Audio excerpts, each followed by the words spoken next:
ভোটের মুখে কালই জেল থেকে ছাড়া পেতে চলেছেন সারদা কর্তা সুদীপ্ত সেন। সুদীপ্ত সেনের জামিনের আবেদনে সাড়া দিয়েছে কলকাতা হাইকোর্ট। জামিনের নির্দেশ বিচারপতি রাজর্ষি ভরদ্বাজের ডিভিশন বেঞ্চের। রাজ্য পুলিশের হাতে যে দুটি মামলা ছিল সেই দুটি মামলায় জামিন পেলেন সুদীপ্ত সেন। আগামীকালই তার জেল মুক্তির সম্ভাবনা। মুখ্যমন্ত্রী ওনাকে সঙ্গে নিয়ে জেলোর পাহাড়ে বসেছিলেন ভারতবর্ষের প্রধানমন্ত্রী হবেন বলে। তারপরে সেটা গোপন করার চেষ্টা করলেও ধরা পড়ে গেছে।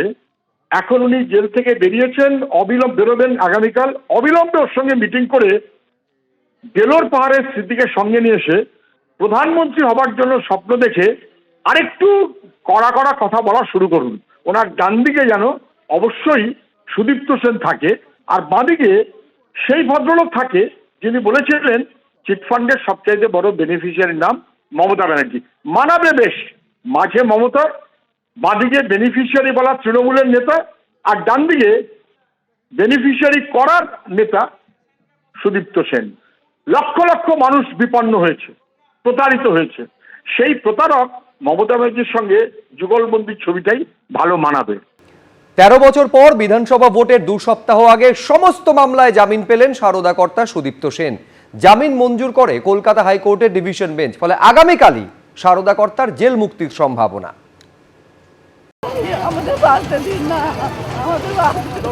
হাজার হাজার প্রতারিতের কান্না, সর্বশান্ত হয়ে যাওয়া তোলপাড় রাজ্য। নেতা মন্ত্রীদের গ্রেফতারি, উত্তাল রাজনীতি। তদন্তে রাজ্য পুলিশের পর ২ কেন্দ্রীয় এজেন্সি সিবিআই ও ইডি। তারপর হঠাৎই তদন্তের গতি ধীর হয়ে যাওয়া। নেতা মন্ত্রীদের একে একে জামিন। বারবার প্রশ্ন সিবিআই ইডির ভূমিকা নিয়ে। তদন্তের নেপথ্যে রাজনৈতিক সমীকরণ নিয়ে জল্পনা। বছরের পর বছর ধরে তদন্ত চলতে থাকা। অবশেষে ১৩ বছর পর সব মামলায় জামিন পেয়ে জেল মুক্তি হতে চলেছে সারদা কর্ণধার সুদীপ্ত সেনের। সবকিছু ঠিক থাকলে বৃহস্পতিবার জেল থেকে ছাড়া পেতে পারেন তিনি। সবগুলোতেই সাবসিকুয়েন্টলি বেল হয়েছে। এই দুটো মামলা বাকি ছিল, সেই মামলাতে আজকে এখন বর্তমানে বেল। ২০১৩ সালের ২৩শে এপ্রিল কাশ্মীরের সোনমার্গের হোটেল থেকে পুলিশের জালে ধরা পড়েন সুদীপ্ত সেন। তারপর একটা দুটো নয়, পেরিয়ে গেছে ১৩টা বছর। ২০২৬-এর বিধানসভা ভোটের আগেই এপ্রিলে সব মামলায় জামিন পেয়ে জেল থেকে ছাড়া পেতে চলেছেন সারদা কর্তা সুদীপ্ত সেন। সারদা কাণ্ডে সুদীপ্ত সেনের বিরুদ্ধে দেশ জুড়ে ৩৮৯টি মামলা হয়, যার মধ্যে সিবিআই এর হাতে ছিল ৭৭টি মামলার তদন্ত। ৩৮৯টি মামলার মধ্যে ৩৮৭টি মামলায় আগেই জামিন পেয়েছিলেন সুদীপ্ত সেন। বাকি ছিল ২০১৩ সালে রাজ্য পুলিশের হাতে থাকা বারাসত আদালতে দায়ের হওয়া ২টি মামলা। এক যুগের বেশি সময় মামলা চলার পর বুধবার রাজ্য পুলিশের হাতে থাকা ২টি মামলাতে জামিন মঞ্জুর করে হাইকোর্ট। সুদীপ্ত সেনের জামিনের আবেদন মঞ্জুর করে বিচারপতি রাজর্ষি ভরদ্বাজ এবং বিচারপতি উদয় কুমারের ডিভিশন বেঞ্চ। সুদীপ্ত সেনের আইনজীবীদের অভিযোগ ছিল যে এই মামলায় প্রায় ১ দশক আগে একটি চার্জশিট ফাইল করা হয়, কিন্তু সেই চার্জশিট ফাইল করার পরে দেখা যায় যে সেক্ষেত্রে মামলাকারীর অর্থাৎ যিনি অভিযুক্ত রয়েছেন সেই অভিযুক্তর যে প্রাপ্য ডকুমেন্টগুলো রয়েছে সেগুলো ১ দশক পেরিয়ে গেলে তারা এখনো হাতে পাননি। এটা প্রথম মামলার ক্ষেত্রে। দ্বিতীয় মামলার ক্ষেত্রে মূল যে কেস রেকর্ড, সেই কেস রেকর্ড মিসিং বা সেই কেস রেকর্ড হারিয়ে গিয়েছে। ফলে কলকাতা হাইকোর্ট একাধিক শর্ত দিয়ে তার জামিনের আবেদন মঞ্জুর করেছে।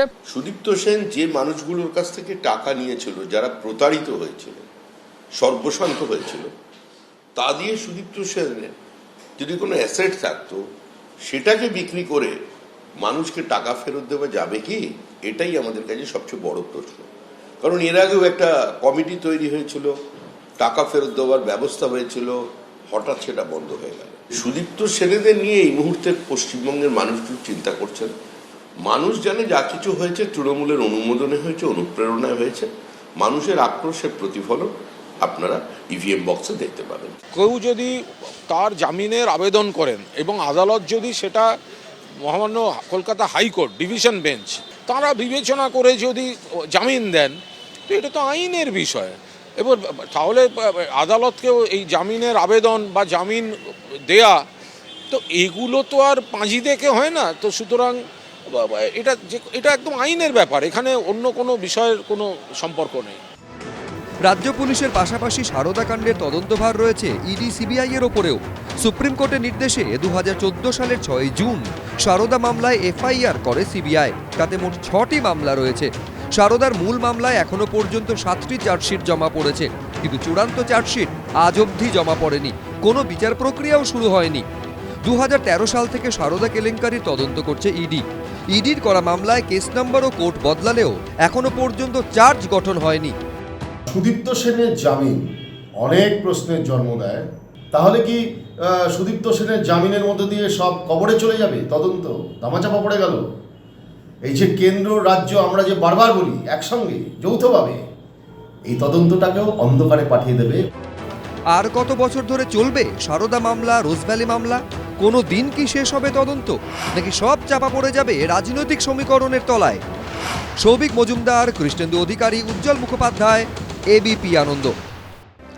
মার্লিন গ্রুপের কর্ণধার সুশীল মহতার বাড়ি অফিসে তল্লাশি চালানো ইডি। মার্লিন গ্রুপের একাধিক ডিরেক্টরের বাড়িতেও তল্লাশি চলে।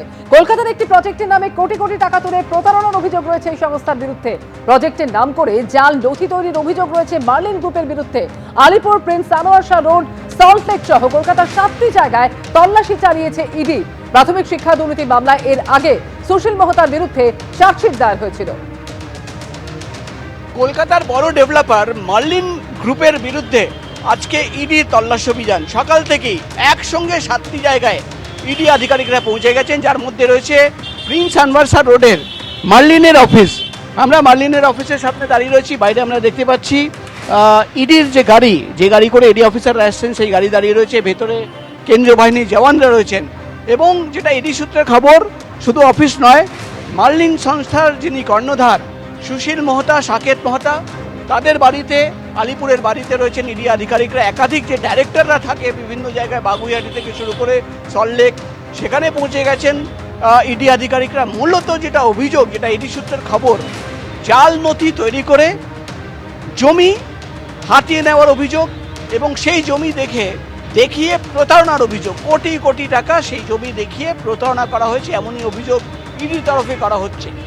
জমি হাতিয়ে নেওয়া হয়েছে, সেখানে কেন সেই প্রজেক্ট দেখিয়ে কোটি কোটি টাকা তোলা হলো সেটাই কিন্তু এখন তদন্তের বিষয়। এবং সেই টাকা কোথায় চলে গেল, কোনো প্রভাবশালী যোগ রয়েছে কিনা, এবং গোটা বিষয় নিয়ে কোনো কেউ তাদের মদত দিয়েছিল কিনা, এটাই কিন্তু এখন দেখার বিষয়। এবং সেই নিয়ে আজকে সকাল থেকে মার্লিন সংস্থার 7টি ঠিকানায় একসঙ্গে তল্লাশি অভিযান, এবং দেখার বিষয় হবে যে তল্লাশি অভিযান শেষ হওয়ার পর আরও কি তথ্য বেরিয়ে আসলো। ক্যামেরায় অভিজিৎ দত্তর সঙ্গে প্রকাশ সেনা, এবিপি আনন্দ, কলকাতা। এবিপি আনন্দ, এগিয়ে থাকে, এগিয়ে রাখে।